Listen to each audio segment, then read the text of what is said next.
सर्वेषां कृते नमो नमः। प्रिय विद्यार्थियों, आज हम पाठ संख्या 15 के अंतर्गत अपादान और संबंध कारक के विषय में पढ़ेंगे। इससे पहले आपने कर्ता, कर्म, करण और संप्रदान के विषय में पढ़ लिया। आज हम अपादान और संबंध कारक पढ़ने जा रहे हैं। तो सबसे पहले अपादान होता क्या है उसके बारे में हमें पता होना चाहिए। अपादान, जैसे कि आपको पता है, हम इसमें देखेंगे कि विभक्ति कौन सी प्रयोग हो रही है और अपादान कहते किसे हैं। तो उसका चिन्ह क्या है, आपने जो पाठ संख्या 12 में जो चार्ट है, आपको कारक, कारक चिन्ह और विभक्ति, उसको आपने याद किया है, आपको पता है। इसका जो चिन्ह है वो से अलग होना, ये इसका चिन्ह है। और विभक्ति आती है इसमें पंचमी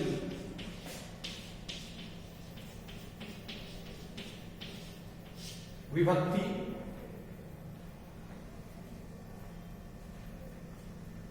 तो इसका चिन्ह ही अगर ये है से अलग होना, तो इसमें हमें सीधा सीधा बता दिया गया है कि जिससे कोई अलग होता है।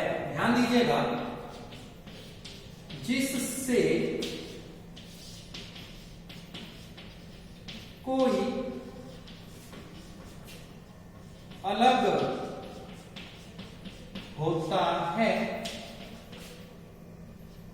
उसे अपादान कारक कहते हैं। ध्यान दीजिएगा, जिससे कोई अलग होता है, इसको आप कैसे समझ सकते हैं। ये है मोहन, ये मान लीजिए क्या है, मोहन है। ये मोहन है हमारे पास, ओके। मोहन ये हमारे पास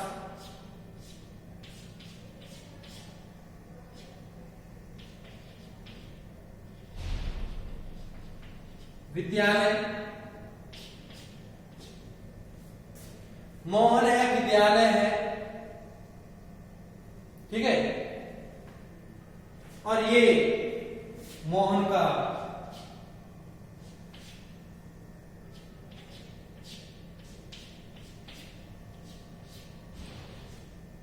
घर,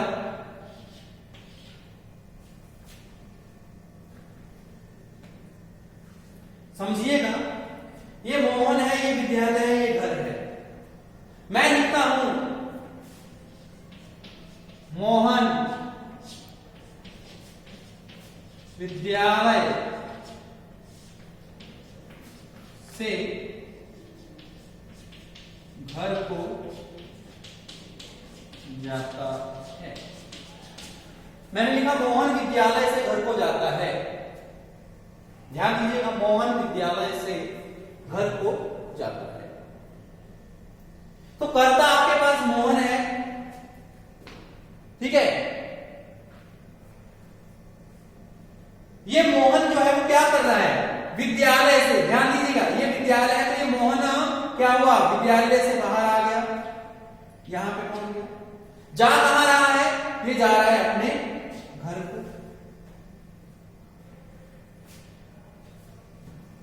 विद्यालय से मोहन क्या हो रहा है, अलग हो रहा है। अब विद्यालय में नहीं है वो, अब विद्यालय से वो घर को जा रहा है, तो विद्यालय से वो क्या हो रहा है, अलग हो रहा है। और जहां पे हमें बताया गया कि जिससे कोई क्या हो, अलग हो, जिससे कोई अलग हो, वहां पे क्या होती है, पंचमी विभक्ति। समझ रहे हो, वहां पे क्या हो जाएगी, पंचमी विभक्ति। अर्थात कौन सा कारक हो जाएगा, वहां पे हो जाएगा अपादान कारक। हमने पढ़ा जिससे कोई अलग होता है उसे अपादान कहते हैं, और अपादान में हमेशा पंचमी विभक्ति। तो मतलब विद्यालय में कौन सी विभक्ति लग जाएगी, पंचमी विभक्ति लग जाएगी। कर्ता आपके पास मोहन है, जा कहां रहा है? घर को जा रहा है। कर्ता ने कर्म को, कर्म क्या करे? घर को जाने का। जाना, वहां पे गच्छ मूल धातु से जो गच्छति रूप बनता है, जिसका अर्थ जाता है, लट लकार प्रथम पुरुष एकवचन। तो जहां ये विद्यालय से अलग हो रहा है, उस विद्यालय में क्या हो जाएगी? पंचमी विभक्ति हो जाएगी। इसलिए यहां पे क्या है? अपादान कारक है और पंचमी विभक्ति है। आई होप आप लोगों को ये समझ में आ गया। तो अब इसी के आधार पे आपको क्या किया गया है? आपको यहां पे आपकी पाठ्य पुस्तक में चित्र दिया गया है। उस चित्र में देखिएगा, ध्यान पूर्वक मैं आपको चित्र दिखा दूं। या आप एक बगीचे का चित्र देख रहे हैं, ध्यान से देख लीजिए। और उस बगीचे को आधार बनाकर यहां पे कुछ वाक्य बनाए गए हैं, ठीक है। फिर वाक्यों को हम जब इसका हिंदी में अनुवाद करेंगे तो आपको समझ में आ जाएगा कि कैसे अपादान कारक का यहां पे पंचमी विभक्ति प्रयोग करके समझाया गया है कि आपको किस प्रकार से वाक्य बनाने हैं। देख लीजिए ध्यानपूर्वक। पहला वाक्य हमारे पास, इसको आप लिख लीजिएगा। इसको लिख लोगे तो आप भूलेंगे नहीं। अब हम आपकी पाठ्य पुस्तक में जो आपको पैराग्राफ दिया गया है चित्र के अनुसार, इसको सॉल्व करते हैं। परिभाषा याद रखिएगा कि जिससे जो कोई अलग होता है उसे अपादान कारक कहते हैं, और अपादान में हमेशा पंचमी विभक्ति का प्रयोग होता है। तो आपके लिए जो पहला वाक्य है वो बोलता है कि नगरात वही उद्यानम अस्ति। नगरात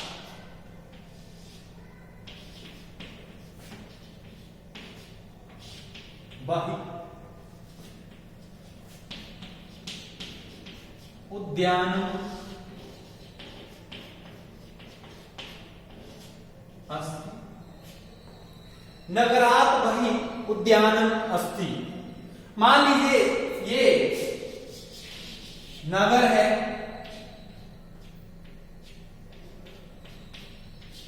नगर में बहुत सारे घर होंगे, छोटे बड़े जो भी रहेंगे। ये लोग हैं, वहां पे बहुत सारे लोग हैं, घर बहुत हैं, पेड़ हैं, ओके। मतलब ये हमारा क्या है? नगर है। नगरात बही, बही का अर्थ होता है बाहर। ये नगर है और इसके बाहर हमारे पास क्या है?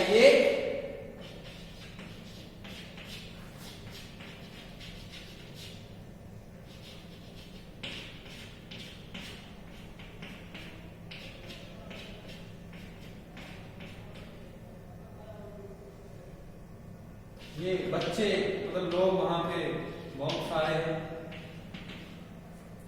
फुटबॉल खेल रहे, कोई क्या कर रहा है, कोई क्या कर रहा है, पशु पक्षी सब। ये आपका हो गया उद्यान, बगीचा। ये नगर है, ये बगीचा है। तो हमें वाक्य नगरात वही उद्यानम अस्ति, मतलब नगरात वही उद्यानम अस्ति। जब आप थोड़ा सा इसको ध्यान देंगे तो यहां पे क्या किया जा रहा है? नगरात, नगर में क्या किया गया? पंचमी विभक्ति का प्रयोग किया गया। मतलब यहां पे क्या है? अपादान कारक है। ये जो उद्यान है, ध्यान दीजिएगा, ये जो उद्यान है, ये जो बगीचा है, वो कहां है? नगर से बाहर। मतलब नगर से ये क्या है? अलग है। अब नगर से क्या है? ये अलग है, ठीक है। ये जो उद्यान है वो क्या इस नगर से अलग है। तो इससे नगर से ये उद्यान क्या हो रहा है? अलग है ना, जिससे कोई अलग होता है। अब किससे? नगर से अलग है। तो नगर में क्या हो गया? आपका अपादान कारक। और यहां पे अगर विभक्ति हम देखेंगे तो वो कौन सी है? पंचम विभक्ति हमारे पास पंचमी है। तो इसका मतलब क्या हो गया? नगर से। अब अगर इसका अर्थ निकालेंगे तो इसका अर्थ क्या हो जाएगा? देखिएगा यहां पे बही का अर्थ मैंने बताया बाहर, उद्यानम अस्ति मतलब उद्यान है या बगीचा है। नगर से बाहर बगीचा है। ये इसलिए एक वाक्य के ऊपर इतना फोकस करवा रहा हूं, अगर आपको ये चीज समझ में एक बार में आ गई तो आगे आने वाले वाक्य आपको आइडेंटिफाई खुद ही कर लोगे और उसका अर्थ भी समझ जाओगे। तो ये देख लीजिए, मैंने आपको पूरा आइडेंटिफाई करवा दिया। अपने दिमाग का थोड़ा और अधिक प्रयोग करो इन चीजों को समझने में। जितनी आप प्रैक्टिस करोगे उतना आपको ये समझ में आएगा। तो इस वाक्य का अर्थ आपको पता चल गया कि नगर से बाहर बगीचा है। ओके, नेक्स्ट देखेंगे तो नेक्स्ट में हमें क्या दिख रहा है। दूसरा वाक्य जो हमें दिया वो दिया कि वृक्षेभ्य पत्राणि फलानि च पतन्ति। वृक्षेभ्य, ध्यान दीजिएगा, वृक्षेभ्य पत्राणि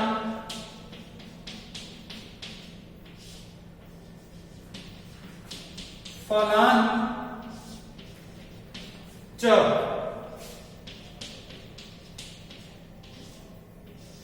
पतन्ति।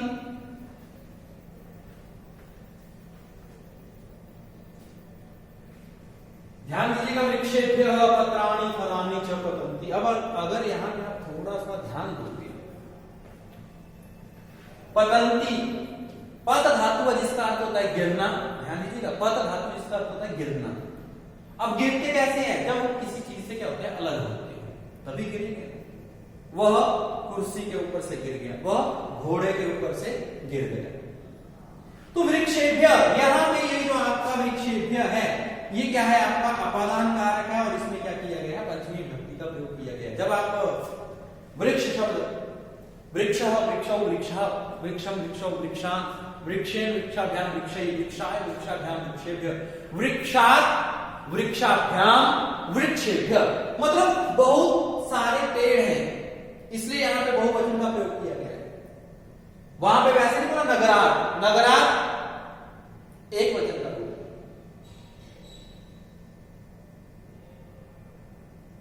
ठीक है, वृक्षेभ्य आपके बहुवचन का रूप है, इसलिए वृक्षों से, इसका अर्थ क्या हो जाएगा,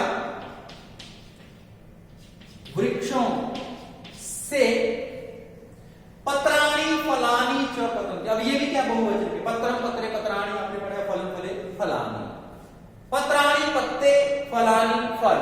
पत च का च एक अव्यय है जिसका अर्थ और पत्राणि फलानि मतलब पत्ते और फल। पतंती जो आपकी धातु है उसको मैंने बता दिया, बहुवचन है।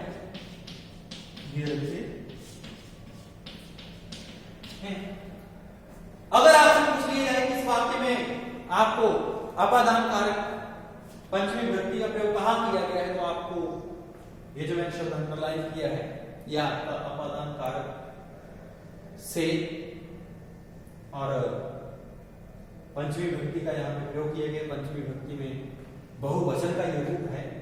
अब ये सारे पत्ते और जो फल है वो किससे गिर रहे हैं, वृक्ष से गिर रहे हैं, वृक्षों से गिर रहे हैं। इसलिए वृक्षों में क्या हो गया, आपका अपादान कारक हो गया और पंचमी विभक्ति का यहाँ पे हमने क्या कर दिया, प्रयोग कर दिया। ठीक है, अब आगे जो वाक्य है उसको भी देख लीजिए, इनको साथ साथ आप लिखते रहिए।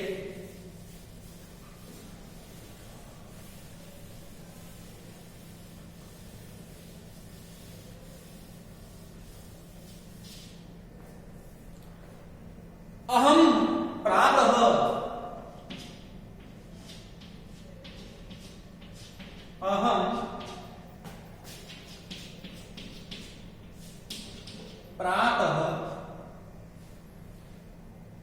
गृहात् उद्यानम्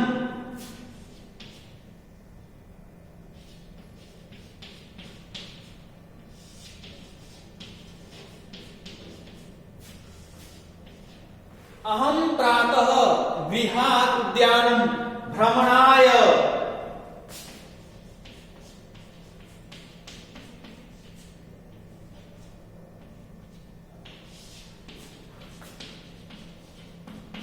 गच्छामि।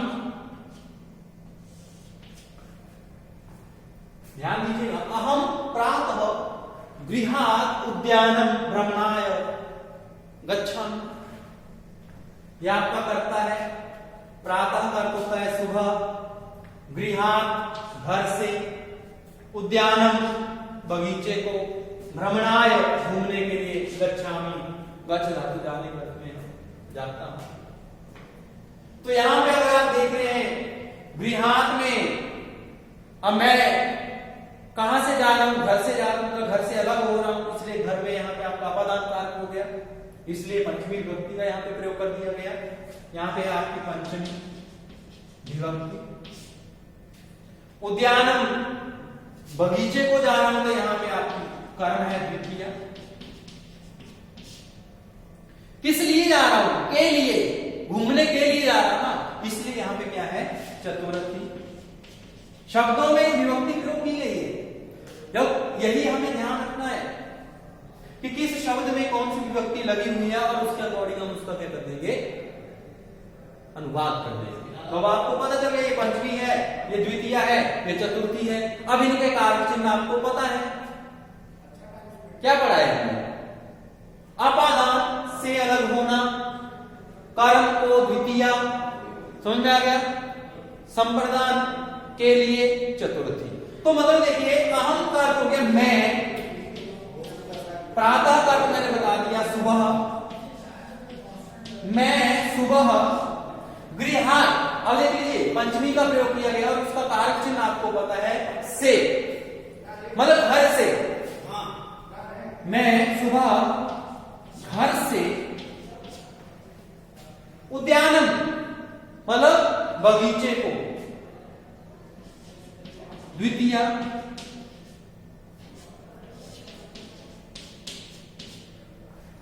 भ्रमणाय चतुर्थी चिन्ह पता के लिए, भ्रमणाय घूमने के लिए, और गच्छ धातु जाने का अर्थ में है उत्तम पुरुष, एक वचन का रूप है तो जाता हूं। मैं सुबह घर से बगीचे को घूमने के लिए जाता हूं। यह आपका अपादान कारक के आधार पर आपको ये वाक्य, ये पैराग्राफ दिया गया था। आई होप आपको कोई यहां पे समस्या नहीं रही होगी। अब ये कारक चिन्ह और कारक कथन की विभक्तियां कहां प्रयोग होती हैं, अगर आपको ये याद हो गया, अच्छे से आपने इसको याद कर लिया, तो इस तरह से आप किसी भी वाक्य को हिंदी में बना सकते हैं और हिंदी से किसी भी वाक्य को संस्कृत में बना सकते हैं, कहीं कोई कंफ्यूजन नहीं आएगा। बस जैसे ही शब्द आ रहे हैं, प्रातः को क्या बोलते हैं, सुबह बोलते हैं, भ्रमणाय मतलब घूमने के लिए, तो ऐसे शब्दों को आपको पढ़ना पड़ेगा, याद करना पड़ेगा संस्कृत में। जो आप जब लेसन पढ़ते हैं तो उनको याद रखना पड़ेगा अपने माइंड में कि हमने क्या शब्द पढ़ा है और उसका क्या अर्थ होता है।